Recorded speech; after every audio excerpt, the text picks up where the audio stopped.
Aujourd'hui, on se penche sur une fonctionnalité vraiment intéressante d'Anthropic, les compétences pour Claude. C'est une nouveauté qui pourrait bien nous faire gagner un temps fou et changer notre façon de travailler avec les intelligences artificielles. On a tous connu ça, non? Cette impression de se répéter en boucle, devoir réexpliquer le contexte, redonner les mêmes exemples pour une tâche un peu complexe. Eh bien, c'est justement ce problème que les compétences de Claude visent à éliminer une bonne fois pour toutes. Alors, voilà ce qu'on va voir ensemble. D'abord, on va définir ce que sont ces fameuses compétences. Ensuite, on va les comparer à d'autres outils pour bien voir où elles se situent.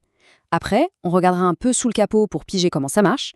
Puis on en construira une ensemble pour finir par voir comment tout ça peut automatiser nos tâches. C'est parti. Allez, on attaque la première partie. Alors, concrètement, qu'est-ce que c'est une compétence Claude ou un skill comme on dit en anglais? L'analogie la plus simple, c'est d'imaginer un dossier. Une compétence, c'est ni plus ni moins qu'un dossier qui contient absolument tout ce dont Claude a besoin pour une mission précise.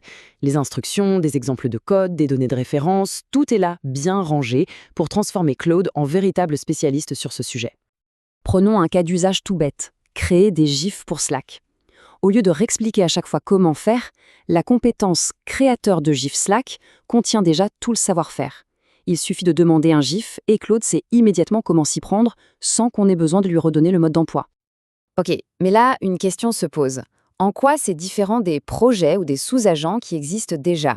C'est une très bonne question et la distinction est super importante. Ce petit tableau résume bien les choses.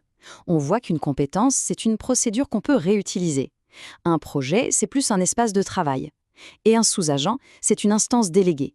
Mais regardez bien la dernière colonne, la méthode d'invocation. C'est là que se trouve la vraie différence. Et voilà le point crucial. Un projet, il faut le sélectionner à la main, un peu comme on ouvrirait un dossier sur son ordinateur. Une compétence, elle, s'active toute seule. Claude analyse la demande et s'il reconnaît une tâche pour laquelle il a une compétence, il va la chercher et l'utiliser. C'est là toute la magie du système. D'accord, c'est automatique. Mais comment ça se passe en coulisses? Comment Claude fait pour ne pas se noyer sous des dizaines de compétences et saturer sa mémoire? En fait, tout repose sur un fichier central skill.md. La structure est très simple. Tout en haut, on a une description très courte, le front matter. Juste après, on a le corps du fichier avec toutes les instructions détaillées.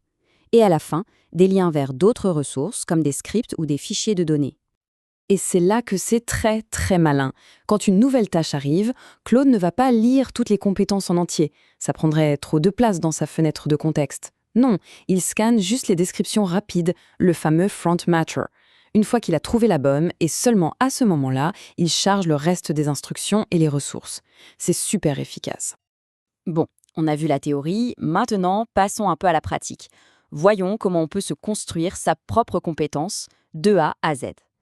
Pour notre exemple, on va s'attaquer à un projet assez sympa. Créer une compétence pour générer des animations mathématiques avec Manim. C'est la bibliothèque qu'utilise la chaîne YouTube Striblue One Brown. C'est une tâche assez complexe, donc c'est le cas d'usage parfait pour une compétence. Et on retrouve bien notre analogie du dossier. Dedans, on a notre fichier skill.md, bien sûr, mais aussi des sous-dossiers. Un avec des exemples de scripts, un autre avec des ressources comme des définitions mathématiques, et même un dossier avec des animations complètes pour servir de modèle à Claude. Et le résultat est franchement impressionnant. Avec une seule demande du type « Créer une animation » avec la compétence Manim, Claude est allé piocher dans tout le dossier pour générer tout seul cette animation de la formule d'Euler. Et tout ça sans la moindre instruction supplémentaire de notre part. On arrive tout doucement à la conclusion. Maintenant qu'on a vu la théorie et la pratique, la vraie question c'est comment on intègre ça concrètement dans son propre travail pour gagner en productivité. Cette citation d'Akshay Papachar qui a inspiré cette présentation résume tout à la perfection. Je cite « Cela peut faire gagner des tonnes d'heures car on n'a plus jamais à se répéter ». L'idée est simple, on investit un peu de temps au début pour bien construire sa compétence et après on gagne des heures et des heures sur le long terme.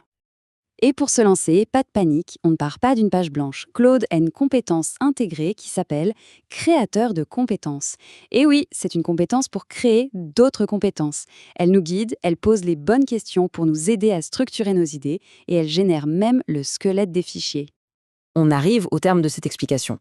La question qui reste en suspens, c'est donc quelle est cette tâche répétitive, ce processus qu'on fait encore et qui pourrait devenir la toute première compétence à automatiser. Trouver la bonne réponse, ça pourrait vraiment faire gagner un temps précieux. Merci d'avoir suivi.